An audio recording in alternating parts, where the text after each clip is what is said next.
A YouTube channel called PBS Spacetime, and it puts together very helpful educational videos that discuss ideas mostly within the realm of relativity theory, particle physics, but more generally, they're explaining the concepts underlying contemporary scientific cosmology, the research program or paradigm of contemporary scientific cosmology. And I want to provide a bit of commentary on one of their videos in particular that was just released that looks at the possibility that the so-called fundamental constants of nature change over the course of time, that they evolve in the course of the history of the universe.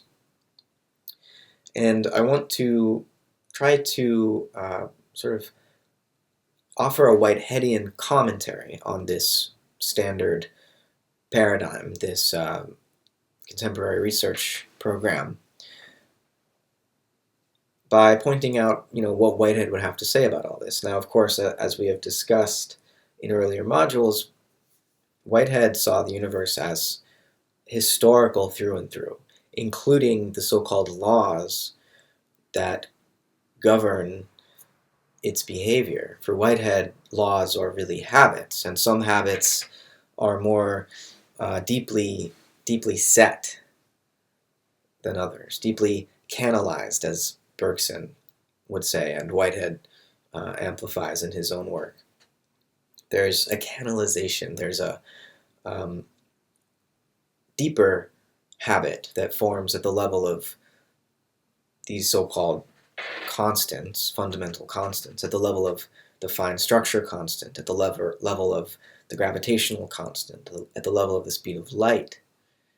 These fundamental facts about the nature of our universe, and they're facts, right? They're not derived from the mathematical formalism, which otherwise composes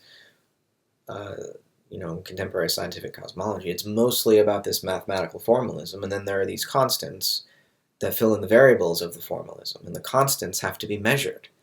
They're not mathematical. They're not formal in that sense. They're factual. They have to do with our empirical encounter with nature, with our perception of nature, and of course, these scientists are using particle accelerators and advanced telescopes, extensions, technological extensions, in other words. But they're still extensions of our senses, and at the end of the day, they all point to some kind of a dial that a human person has to read. At the end of the day, all of these complex technological measuring instruments can be resolved to the power of a clock and a ruler. Ultimately, we're always dealing with clocks and rulers, no matter how sophisticated the machine or the measuring instrument may be. And from those clocks and rulers, we're reaching out far into the distant galaxies, far out into the depths of time. And it's weird to talk about being far out in time because, of course, we're spatializing time, right? So all measurement, quantitative measurement, is based upon this spatialization of time. And this was Bergson's critique of modern science before it was Whitehead's critique, and Whitehead inherits this critique from Bergson of the spatialization of time, the spatialization of creative becoming. And the research program, the paradigm of contemporary scientific cosmology, presupposes this spatialization and has various forms of calculus in order to capture the extended space-time that it is attempting to measure. And in the video that you should watch before this lecture by PBS Spacetime, examining the recent scientific research, examining and asking the question, do the fundamental constants change, and particularly the fine structure constant? And there is some evidence that it does change, in fact, as you'll see in this PBS Spacetime video. Whitehead expected this result, that the fundamental constants are not in fact constant. And one of the things that he criticizes Einstein's theory of relativity for is that it takes what is really an empirical fact, namely the speed of light, and construes it as, or interprets it as, a kind of a priori principle, that the speed of light is constant uh, in a vacuum, right? And what Whitehead would point out is really there is no vacuum, and even Einstein pointed out that his general theory of relativity, his relativity theory in general, including the special theory, is a new kind of ether theory, right? And Whitehead has mentioned the ether a bit in our readings. My dissertation is largely about this question of the status of the ether after Einstein. Um, and if nature has no vacuum, right? If what we call empty space is really surging with activity, with actual occasions of experience, and if there is no vacuum, then to say that the speed of light is a constant in a vacuum is to talk about an abstraction which doesn't exist in fact. And indeed, when we measure the speed of light, because it's never going through a vacuum, it's always different. It's constant enough, right, that we can use it as the standard of measure for everything else. And indeed, the reason that's pointed out in the space-time video that we have to study the possible changes in the fine structure constant rather than in the speed of light or in the gravitational constant is that the speed of light for Einstein was, again, considered to be a principle. It's fixed and constant no matter what we measure it to be. The very structure of space-time, and therefore our standards of measurement, presuppose the constancy of the speed of light, right? So that if the speed of light changed, it would also change our perception of the speed or rate at which time passes and of the length or size of the objects in our perceptual field. So, in other words, if the speed of light changed, our perception would change with it such that we wouldn't notice the difference.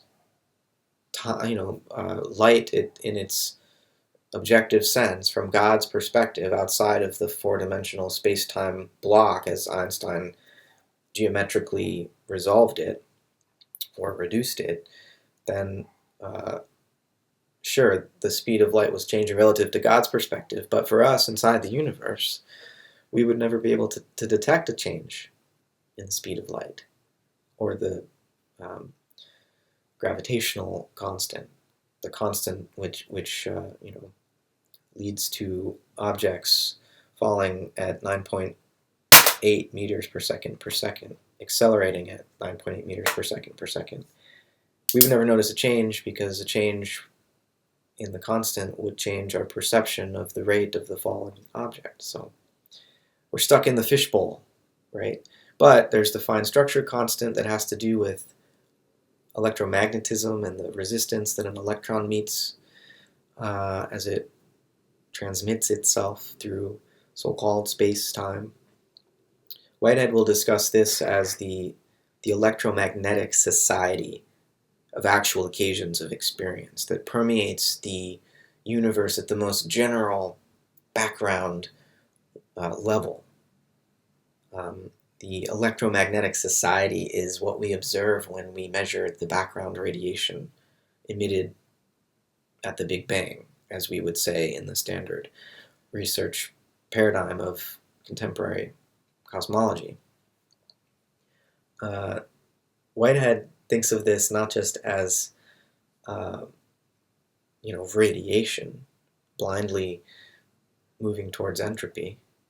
He thinks of it as a society, a community of actual occasions of experience, which to some degree participate in purpose, feeling. Self-enjoyment is Whitehead's technical term for what even this electromagnetic society of actual occasions possesses or participates in. So it turns out that the Electromagnetic Society, and Whitehead agrees here, because it is so general, so all-encompassing, it provides us with our one point of reference for detecting a change in what we would call the constants.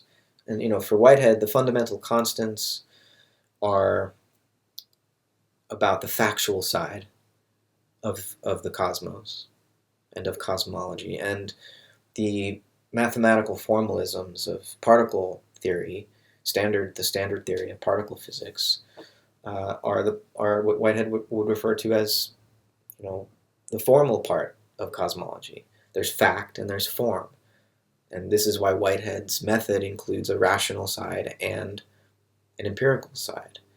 And for Whitehead, the whole point of a process relational philosophy is to find a way of talking about fact and form, experience and abstraction, to find a way to get them to flow together, to find a way to understand them such that the creative advance of nature depends upon the polarity between the two. So it's a movement away from a duality between the formalism and the fact towards a polarity where the mathematical formalisms are eternal objects ingressing in the actual experience of the electromagnetic society that we inhabit and that shelters us as human beings, as living organisms on this living planet. We're sheltered by the electromagnetic society, which is, when we study it, when we measure it, and it's difficult to measure, as you'll see in the space-time video. There are all these contingencies that can mess up our ability to get a statistically significant measurement of a quasar, you know, flickering 10 billion years ago. Whitehead uses this metaphor of sheltering. He says that this electromagnetic society of actual occasions of experience that constitute the fine structure of the universe, right, that pervades us, our own bodies, that pervades the deepest reaches, the furthest reaches of space and time, that it shelters our experience. And I think he uses this metaphor advisedly. It's his way of talking about what contemporary scientists refer to as the fine-tuning of these fundamental constants, the way that if any of them were the slightest bit off, then the complex chemistry necessary for life, necessary for consciousness, would never have been possible. Right? The universe would have expanded too quickly, or a certain chemical reaction between oxygen and hydrogen necessary for our metabolism would have been impossible. And the interpretation of contemporary science is often that this entails a multiverse, that there are infinitely many other universes with different constants that were just randomly different, and so of course there's no life or intelligence there to observe or study that universe, and we as living intelligent creatures just happen to live in that universe that accidentally assembled itself into life and intelligence. Whitehead doesn't want to engage in that type of heroic feat of explaining away the fact of our existence, reducing it to some formalism that refers to infinite probability, which, again, is not attached to any sort of factual, experiential existence, right? Or actuality. It's not attached to any actual occasion of experience, this notion of infinite potentiality, which is when a reference is made to the quantum void, or Lawrence Krauss's nothing, from out of which everything comes, according to the mathematical formalism. Whitehead rejects the idea that there can be potentiality, pure potentiality, absent actuality. This notion of purity is contrary to the process relational approach that Whitehead is taking. So Whitehead refers to the way that the constants of nature shelter us, make our experience possible by providing some bit of order, some structure, some set of deep habits, a kind of cosmic genetic code, which, like the genetic code, is not static and imposed from eternity. It evolves. And here is where Whitehead's theology comes in, and the alternative to the sort of deflationary multiverse, deflationary in the moral sense,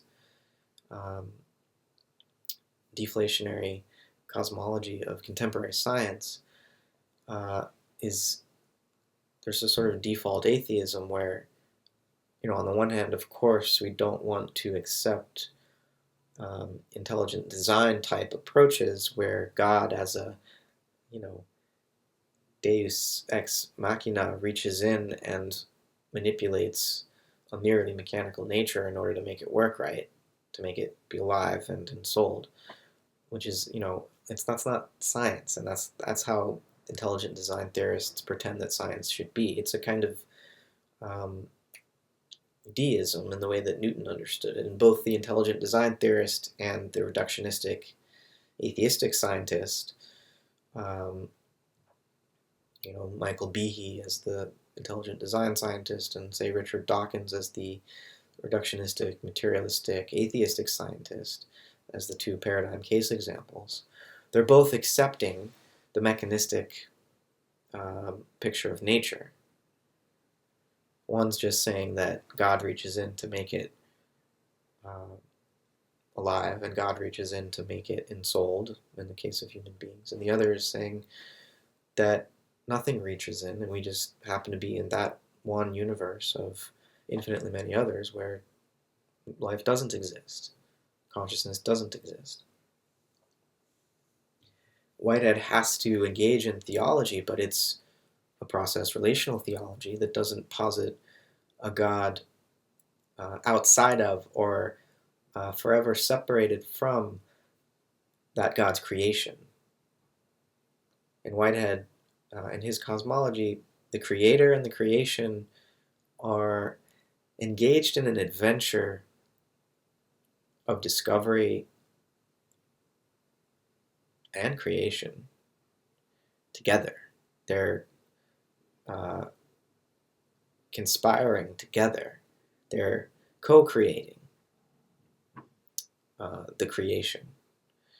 So God is, in some sense, for Whitehead, a creature, which is quite a heterodox thing to say for a Western philosopher, for an inheritor of the Platonic, Aristotelian, Christian, Western European tradition, to say that God is a creature. There have been others who have said that. They were heretics. Giordano Bruno was burnt at the stake for saying something like this. Christian theologians generally reject the more Platonic idea of a world soul, while they still accept other features of Plato. And, one of the major presuppositions of this course and of Whitehead's philosophy, his cosmology, is that it's meaningful to speak about the universe as in some sense ensouled. And he doesn't do this in a holistic, naively holistic way, because he's a pluralist, right? And whatever the world soul is, it's more like a great society than it is like a great identity, a great singular mind. The world soul needs to be understood ecologically as much as psychologically. And Whitehead is inviting us into a view of the universe wherein everything that's described in this space-time video is perfectly real. Whitehead says science is not a fairy tale. But the interpretation that we give to the findings of this research program, this research adventure that scientists, physicists are engaged in, the interpretation of it is not closed. It remains open to other non-materialistic, non-reductionistic, non-deflationary, in the moral sense, again, interpretations. Because for Whitehead, if we're going to properly, coherently integrate fact with form, right, the real, the actual, with the abstract and the possible, then we can't just explain away our aesthetic and moral, spiritual and religious, emotional experience. We have to somehow incorporate our religious intuitions about the origins and destiny of the universe into our picture of its physical nature. We need a physics of the world soul. And Whitehead's cosmological scheme is just an opening salvo. It's just, a shot in the dark, an attempt to do something radically new in terms of how we as rational minds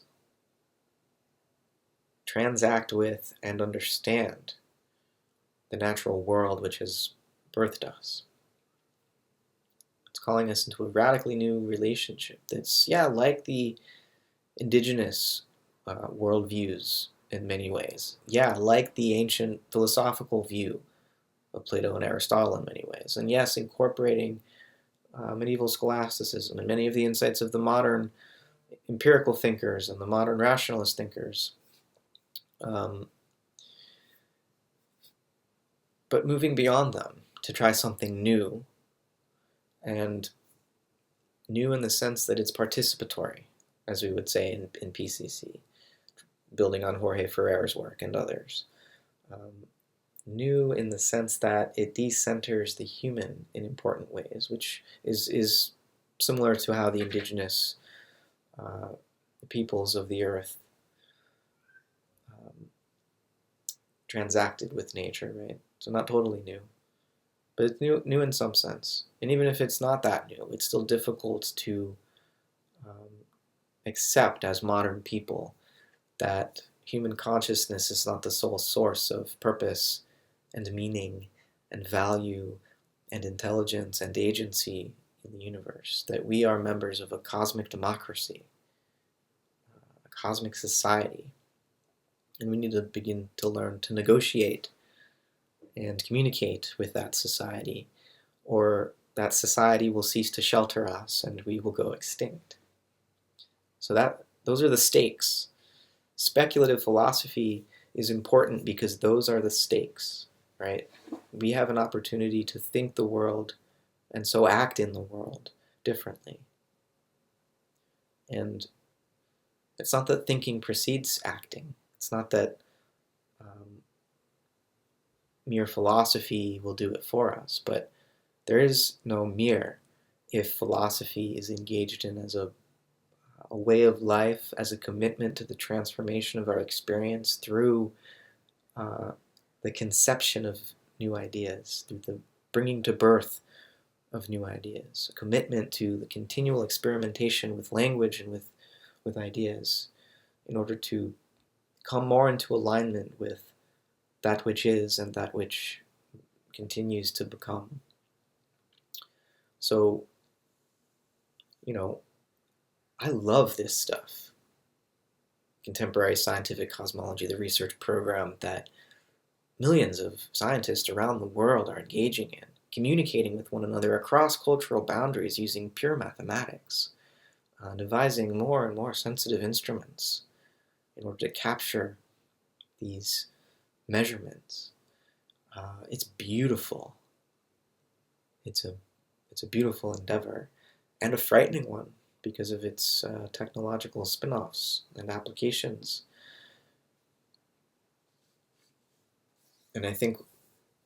we need to both admire it and uh, think it differently, relate to it differently, not as a new religion, but as a tool that we need to use more consciously with more wisdom. And I think a new cosmological background, a new imaginative background from which to then interpret and operationalize the science is what it's going to take to allow us to survive this evolutionary bottleneck that we're entering as a species. So thank you for engaging in this adventure of cosmology, and let's continue to develop these ideas as far as they will take us, and let us not remain attached to them any longer than they serve us, right? So Whitehead would be the first to remind us not to get attached to his particular formulations as dogma, but to experiment with them, to use them when they seem relevant for our own experience and for our own adventures of um, conceptualization. So, yeah, thanks for listening. Hope it was valuable to you.